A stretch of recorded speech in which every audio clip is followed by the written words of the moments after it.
Hello, my name is Andy and I am the Village Idiot. I'm armed with a car and a GoPro and an unhealthy amount of time on my hands. I'm using that time to attempt to visit every civil parish in England.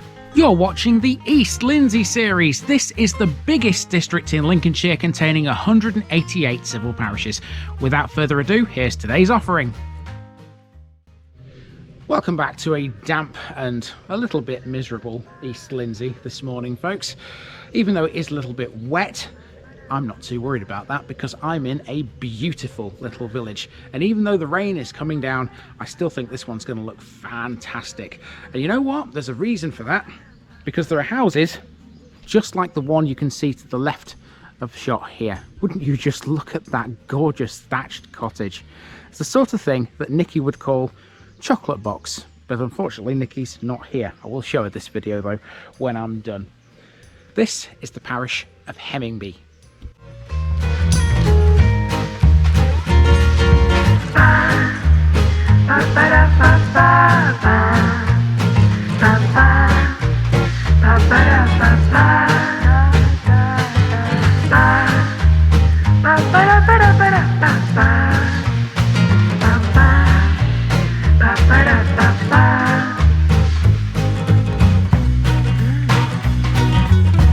The East Lindsey series is sponsored by Gainsborough Cycles 01427 617 752. For all your cycling needs, this is your one-stop shop located at 20 Ropery Road, Gainsborough, or online at gainsboroughcycles.com. There's a link in the description. Gainsborough Cycles, ask for Trevor Halstead. Here's my disclaimer for people who may be watching me for the first time. I say things as I would in my native accent and dialect. As a result, I may not pronounce things in the same way as the locals do. Remember, I'm a visitor. It's impossible to know everything. Leave me a comment, spin me a like, and bash that subscribe button. Let's get to today's parish video.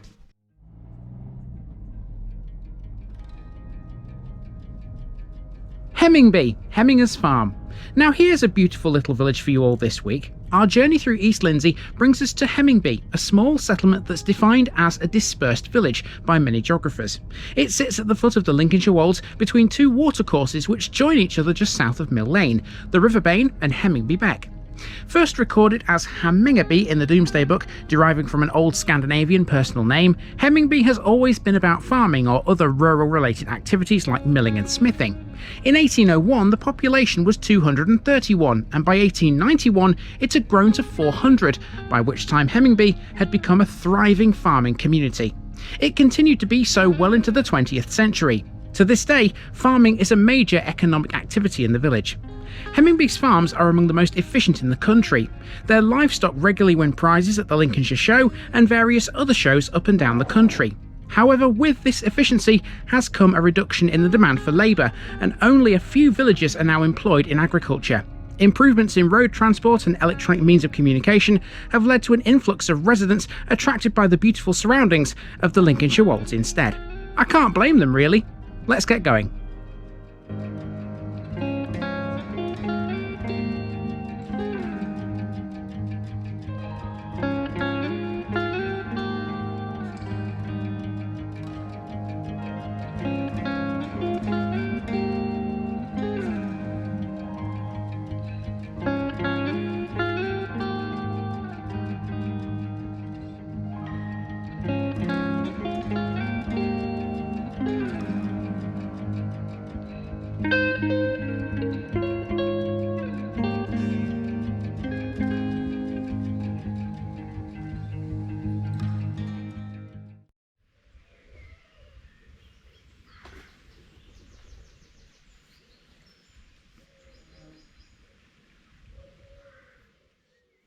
We begin today's walk in the rain at Hemingby's centre.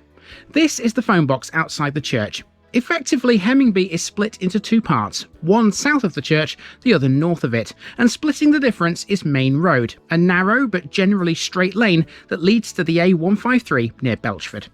The first major act on the walk is to get the place ticked off the East Lindsey list, and we can do that thanks to this parish notice board.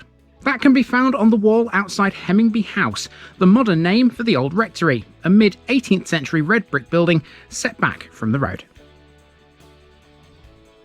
Hemingby House accounts for two of the village's listed buildings. One is the rectory itself, the other is the slightly newer coach house towering over the lane.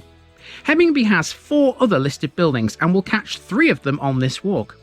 Our next job is to walk down the gentle hill towards the eastern end of the village. You might hear running water as you hit Mill Lane. That's Hemingby Beck you can hear rushing through the village on the way to the River Bain. Next we have an old school, built in 1865 to replace Hemingby's original, dating from 1727. This became the village hall in 1970. With the old school now the village hall, children attended nearby Bournemouth until their school closed.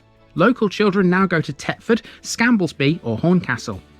Directly opposite the village hall is a clump of trees, and this is known to the locals as the Spinney. This land was generously donated by Michael Reed of F.E. Reed & Sons for the benefit of the community in 2021. As well as being a pretty little copse which surrounds Hemingby Beck, it also serves a very important purpose. Parking in the village is not an easy task, so the adjoining car park is designed to alleviate that issue for visitors. Let's follow Mill Lane. There's a couple of landmarks down here, such as this bench, brand new and placed here for the Queen's Platinum Jubilee in 2022. After that, an opening to the left reveals a small playground. There aren't many children here, but this makes sure they're all catered for. In essence, Mill Lane is a gentle bend which curves its way around the southernmost portions of the village. The road's name is a clue too. Hemingby had a mill years ago. It, together with a blacksmith's forge and a village shop, once provided Hemingby's commercial lifeblood. They've now all gone. Okay, so this road is a dead end, and at the end of the road, or just before the end actually, there's a footpath which goes off to the right, and that takes us back towards the church, which is almost where we start. It's where I parked the car anyway. We're going to walk up there through the churchyard and then around Chapel Lane, and that will take us back to the start. It's a nice circular walk, this Hemingby. It's a great way to start off a Saturday morning. Mill Lane eventually becomes New End. It's all residential now to its conclusion, but not all of these houses are permanent dwellings. Hemingby's location at the foot of the Lincolnshire Wolds means it's always an attractive village for tourists. Several of these are used as holiday lets or B&Bs, most notably a house called Mountain Ash. Next we have to cross Hemingby Beck again and a field via a public right-of-way. This path isn't easy to find. You have to walk through what looks like someone's front garden to get to it. This field was very earthworky, likely the site of a deserted medieval village. The path runs straight into the churchyard. Hemingby's church is dedicated to St Margaret. Grade 2 listed and 14th century in origin, this has been completely rebuilt twice, once in the mid to late 1700s of local stone and in the Grecian style, and again in 1895 by William Scorer. Its tower dates from that later rebuild. An unusual feature of the churchyard is a tree planted in 2014 to keep alive the memory of the men and women who have served their country since the outbreak of World War I. It also features this grave with a huge gravestone, and I can't emphasise enough how big this thing is. Moving on, next we have the Coach and Horses, a public house that originated as a coaching inn on the old Louth to Lincoln Turnpike. That certainly explains the name. It's always provided a focus for the local community, as well as a place to relax and socialise after work. It still does today. Now to follow Green Lane and Colmore Lane as we head now towards the northern end of Hemingby. In doing so, you pass the last 2 listed buildings. One is a row of almshouses where the village's original school was located, and the other is the Rookery, which used to be called Swingate House.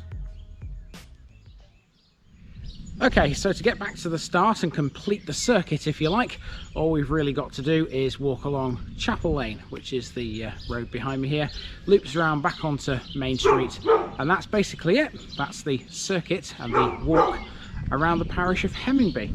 And there's a dog barking over there. You must be able to hear me. It's your moment of fame, sir. Keep barking. And so to finish with, it's a simple case of walking around Chapel Lane, a street that loops around the northern end of Hemingby back to the start. And the reason that this is Chapel Lane is all down to this building. That's the village's former Methodist chapel, which existed as such until 1978 before being closed. The building has now been converted into a private house, and it's been occupied since 2007. The remainder of the street is mainly detached houses and bungalows, and it's really pretty. Then again, you know this area quite well by now, don't you? Would you honestly have expected anything less? At the end of Chapel Lane, of course, you come back to Main Street, and this is where you can catch a bus. There you go, there's a bus stop just here, as you can see.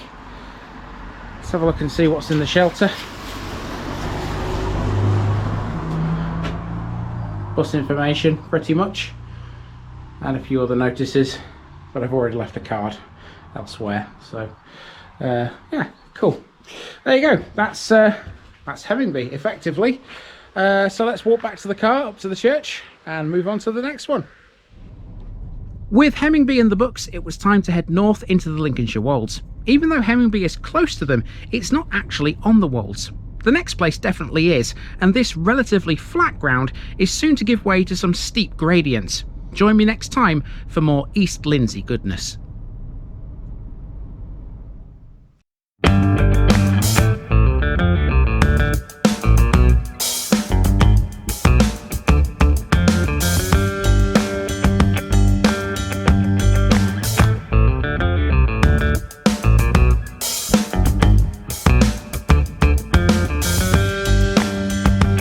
Thanks for watching this video, folks. Don't forget to like this episode if you haven't already. It really makes a difference with YouTube. If you're new here, subscribe to the channel for more videos like this, and give us a share too if you've got friends who'd like it.